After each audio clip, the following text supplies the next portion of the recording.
दिया तो हम सभी कभी ना कभी कहीं ना कहीं जलाते ही हैं। कभी घर के मंदिर में, कभी दहलीज पर, कभी तुलसी जी पर, कोई समी के वृक्ष पर जलाता है जिसके घर में भी समी का पौधा होता है। जो दिया हम जलाते हैं और जब वो दिया हमारा जलकर शांत हो जाता है तब कभी कभी तो उसमें पूरी की पूरी बत्ती जल जाती है और कभी कभी बत्ती जो है वो बच जाती है। तो उस बची हुई बत्ती का हमें क्या करना चाहिए?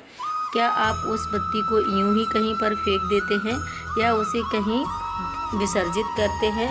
तो क्या करते हैं आप सभी लोग कमेंट करके मुझे बताइएगा। राधे राधे फ्रेंड्स, आज की वीडियो में हम लोग जानने वाले हैं कि दिए की बची हुई बत्ती का हमें क्या प्रयोग करना है और उसको कैसे विसर्जित करना है, कहाँ पर करना है। क्या आपको भी आपकी पूजा का पूरा फल नहीं मिल पाता है? तो आज की वीडियो आप सभी के लिए है। वीडियो को एंड तक वॉच कीजिएगा और चैनल को सब्सक्राइब कर लीजिएगा। बेल आइकन को ऑल पर प्रेस कर दीजिएगा, उससे हमारी आने वाली वीडियोज़ की नोटिफिकेशन आप सभी को आसानी से मिल जाया करेगी। तो यहाँ देखिए, दीपावली पर जो दिए जलाए थे वो वही दिए लिए हैं मैंने यहाँ पर, और इनमें जो है बत्तियाँ अभी भी बची हुई हैं। सभी दियों में बत्ती बची हुई है और हम लोग जो डेली पूजा करते हैं वो बत्ती भी इस तरीके से ही आपको करनी है।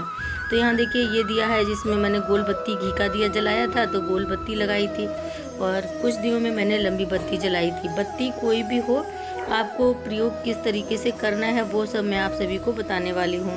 हम सभी के घरों में जो कि सनातन धर्म से जुड़े हैं और भगवान में आस्था रखते हैं, जो भी मेरे प्रभु में विश्वास रखते हैं, तो हम सभी के घरों में पूजा अर्चना वंदना तो अवश्य ही होती होगी। लेकिन उस पूजा का फल जो है आखिर में हमें क्यों नहीं मिलता?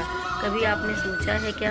क्योंकि पूजा का जो विधान है वो सही तरीके से हम नहीं। आप लोग यही देखिए कि जब दिए जलाते हो तो आखिर उनका क्या करते हो? बहुत सारे लोग तो ये सारा सामान लेकर किसी पवित्र नदी जैसे कि गंगा, यमुना या फिर किसी अन्य नदी में जो कि उनके घर के पास में होती है, वहाँ जाकर उसको विसर्जित कराते हैं।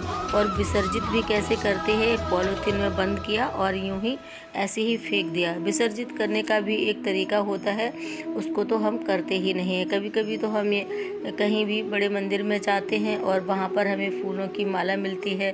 उस माला का आपको क्या करना है तो सुने। जो माला होती है उसमें भगवान जी का आशीर्वाद होता है और वो माला आपकी तकदीर बदल सकती है। और आप उसे ऐसे ही कहीं पर फेंक देते हैं, कहीं पेड़ पर टांग देते हैं, तो कोई कहीं ऐसे ही डाल देता है, तो आपको उसकी पूजा का फल कैसे मिलेगा? आप ही सोचो। आपके बिहारी जी पर चढ़ी हुई माला यदि आपको मिलती है और आप उसे ऐसे ही कहीं पर डाल देते हो, तो वो माला जो हमारे हाथों की लकीरों को बदल सकती है, तो उसे आप ऐसे ही तो नहीं कहीं पर फेंक देंगे। तो उसका आपको क्या करना है वो सभी मैं आपको वीडियो में बताऊंगी। आज की वीडियो में हमें बात करने वाले हैं दिए की।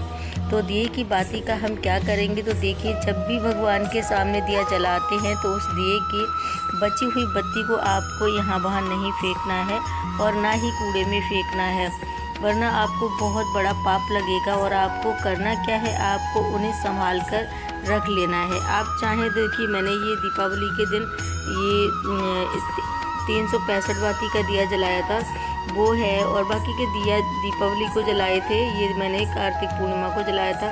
तो ये इस टाइप की अखंड जोत में जोत जलाते हैं हम लोग। ये देखिए, इसमें घी भी बचा हुआ है। इस घी का भी बहुत अच्छा सा यूज है, इसका भी मैं नेक्स्ट वीडियो में आपको बताऊंगी। लेकिन आज हम बाती के ऊपर चर्चा कर रहे हैं, तो हम सिर्फ बाती की बात करेंगे। तो सभी बातियों को आप किसी एक पात्र में एकत्रित करके रख सकते हैं और उसके बाद आपको उन्हें कैसे विसर्जित करना है वो भी मैं वीडियो। तो देखिए, पहला तरीका तो ये है कि अगर आपके आसपास आपका गांव है, आप गांव में रहते हो, आप गांव कभी भी जाते हो, तो आप अपने गांव के खेत में या फिर आप जब भी किसी धार्मिक स्थल पर जाते हैं तो वहाँ पर आपका जो भी मतलब आपको कोई भी पवित्र पेड़ दिखे तो उस जगह पर आप कर सकते हैं। बहुत सारे लोग कहते हैं कि दीदी हम तो शहर में रहते हैं और हम फ्लैट में रहते हैं, तो हमारे यहाँ पर तो कोई ऐसी जगह नहीं है। तो आप लोगों के लिए भी मैं आपको बताऊँगी तरीका। और जो लोग, अगर आपका कोई प्लाट पड़ा हो तो उस प्लाट में एक गड्ढा खोदें आप, थोड़ा सा गहरा गड्ढा खोद कर, और उसके अंदर आप दबा दें उसमें, और अगर आपकी दुकान में ऐसी कोई व्यवस्था है, आप वहाँ भी इसको विसर्जित कर सकते हैं, क्योंकि हमारी पूजा का सारा फल जो है हमारी इन चीज़ों में आ जाता है। तो आपको इससे पॉजिटिव एनर्जी मिलेगी, तो आप इसको इस तरीके से भी विसर्जित कर सकते हैं। कहीं मंदिर पे आप जाते हैं तो वहाँ पर पीपल का पेड़ या बरगद का पेड़ आपको मिल जाए, तो उसके नीचे भी आप थोड़ा गहरा गड्ढा खोदकर उसमें आप उनको विसर्जित कर सकते हैं। और तीसरी बात है कि अगर आप किसी पवित्र नदी पर विसर्जित कर रहे हैं तो वहाँ पर भी यूं ही नहीं फेंकना है, गड्ढा करके ही, तो वहाँ पर भी आपको गड्ढा करके ही विसर्जित करना है।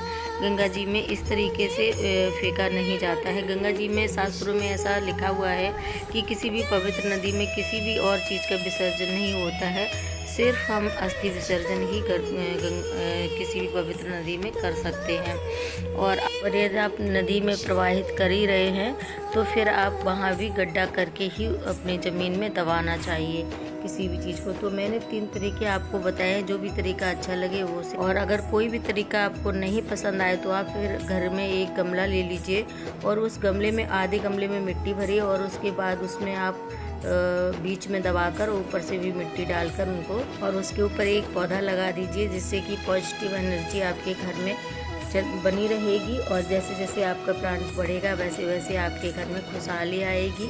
उम्मीद करती हूँ कि वीडियो पसंद आई होगी। पसंद आई है तो ज़्यादा से ज़्यादा शेयर कीजिएगा। मिलते हैं नेक्स्ट वीडियो।